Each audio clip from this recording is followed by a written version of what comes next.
Peter Bracken, and it was he had 2 farmhouses, and he worked for my dad for years on and off. So he had the farmhouse too there. So that was our point of sort of. We stayed there, and we didn't. It was where the hub for the English part of the operation was. Yeah. So his house was the beautiful house. I used to have a flat when we started doing this, and I used to sort of. It was his flat, so I'd stay there for a little while. But the main sort of residence was his farmhouse. Yeah. So we drove down from London, me and John Chandler. What was John Chandler like? John Chandler, we can't mention John. Oh, right, okay. But he was the guy who broke Charlie Wilson out of the prison, the train robber. Oh, that, okay, yeah. So he was with me to. Yeah. He's a great character. Okay. He's a great character. Great story that is. We've got that story, but we just can't use it. But we can at another time. Okay. It's a great story. Yeah. So he drove down with me with a guy called Alan Trotter, who's just died. Okay. And we drove down in the night time. Brian said not for me to go. We'd done our bit. Yeah. But greed. Yeah. Control. Stardom. Yeah. It was me. Yeah. You know. Yeah. So we leave London on the Friday, and we're expecting the stuff to arrive Sunday, Monday morning. And like I told you earlier, it arrived 12 hours earlier. So one of the rules and regulations we had that we never used to be stoned or drunk, and it didn't always work out like that, but that was the intention. So we arrived down in Bideford. We arrive at Pete's house. We go to, there was a pub that Pete's friend owned in Barnstaple. In Bideford. So we go down to Bideford. Peter also owned a pub there and a small hotel. He was my partner. And that's whose farmhouse we stayed in. And we drove there. This is on the night of the arrest, the weekend of the arrest. So we leave on the Friday night. We take a slow drive down there, the 3 of us. We arrive down there, sort of 10, 11, the pub's nearly closing. We go to the pub, and we all have a jolly up. I get a bit of coke off of the local lad, and we go back to Peter's house. John Chandler was, he was a racist. Yeah. And he loved the Aryan German race. So his party piece was to do Hitler and all the Sieg Heil songs, But I love him. He's not racist. He just thinks England should belong to England. That's his reason. Yeah.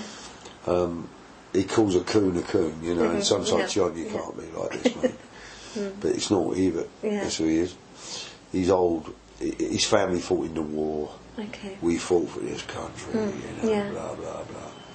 If they want to have 10 kids, tell them to come home, that sort of way.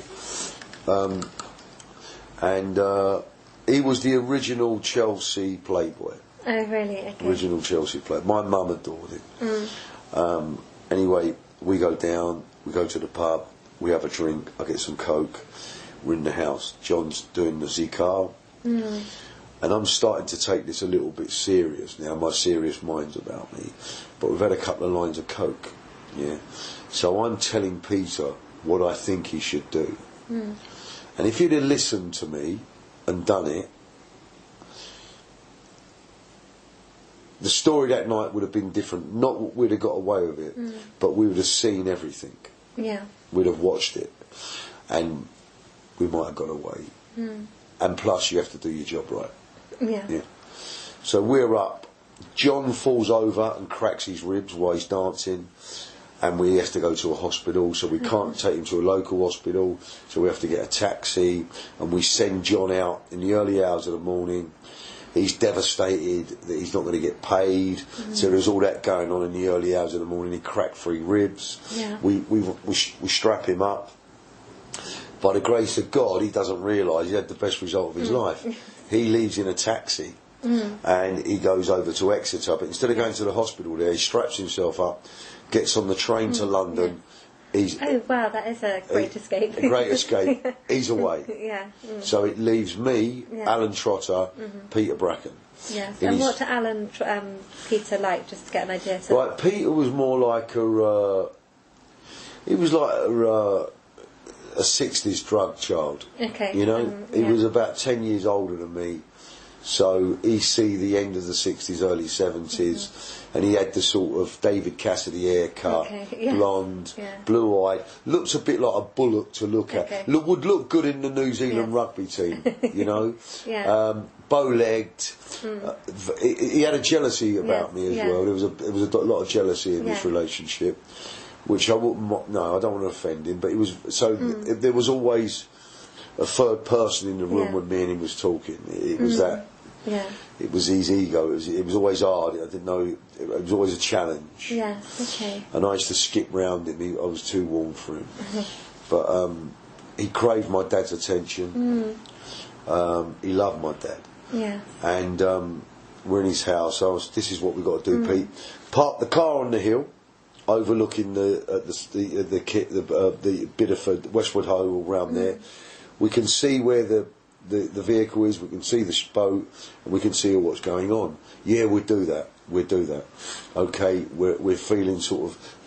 Chandler's left in the ambulance, not the ambulance, the taxi. Alan Trotter's a little bit frightened, yeah. And I'm not frightened, I'm taking it for, well, this is it now. You know, are we going to do it? And where's Alan at? What's he like? Alan was a bank robber but he was a frightened addict. Okay, right. I mean, he just died cleaning a window. He fell out of a window 4 months ago, really? And cracked his head and killed him. But he was what I would call a raging addict. Okay. Not with the drugs that he used, but his behaviour. Yeah, okay. And he was a bank robber. He got freaked out. He went to prison a long time. Yeah. He took acid. Yeah. And then he come out and he used heroin. No one started. I loved him. Yeah. So I bought him back. He was my driver. Yeah. He wasn't hands on. Yeah. He used to get paid for driving me. Okay. Or delivering money, not little bits of money. We used to have certain cars which were built in. You could put 200 or 300 grand in, and his job would be to drive from England to France with him, accompanied by others. And he would, that was his. That was his. And then he lived with me in Spain, and I let him do stuff. I'd let him caretaker a house if there was cannabis in there. You know, at one given time there could be £1 million worth of cannabis in there. So it needed a watchman, and he would stay there. And he was lovely, and he loved me, and my mum and dad knew him, but he was the rabbit caught in the headlights. Very much so. Yeah. But he was loyal to me, and so we're in this, and we've all come from a very criminal background. Fun, badness, joking, evil, nasty, lots of money, skin, and we all entered into that arena. And then not one criminal hasn't suffered those emotions. Yeah, absolutely. There's very few who haven't had something tragic happen to them. Yeah. You know, and you don't have to be a criminal for tragic things to happen. No, but it's it's definitely consequences. Trust me. Yeah. So Alan's tired. He goes to bed. I'm sitting up with Pete, and I can see that all Peter Bracken wants for me is to stay. Yeah. He don't want me gone. Yeah. Because they know self-praise is no praise, but I was game. I didn't give a shit. Yeah. I'd do it. Because I don't think I had too much reality of the consequences. I used to go, bollocks, this will be alright. So I was game. Yeah. I was never fearful of doing crime. And my boundaries of fearlessness was beyond belief, actually. Yeah. God, look what I was doing. You know, I'd steam in and do it, and that's not to give me credit. It's just who I was in it. Yeah. could be the addict, could be the dysfunctional man, it could be loads of it. It's not because I'm a brave man. Yeah. I'd just done what I'd done. I was very good at thinking on my feet. My mind was... But you had to activate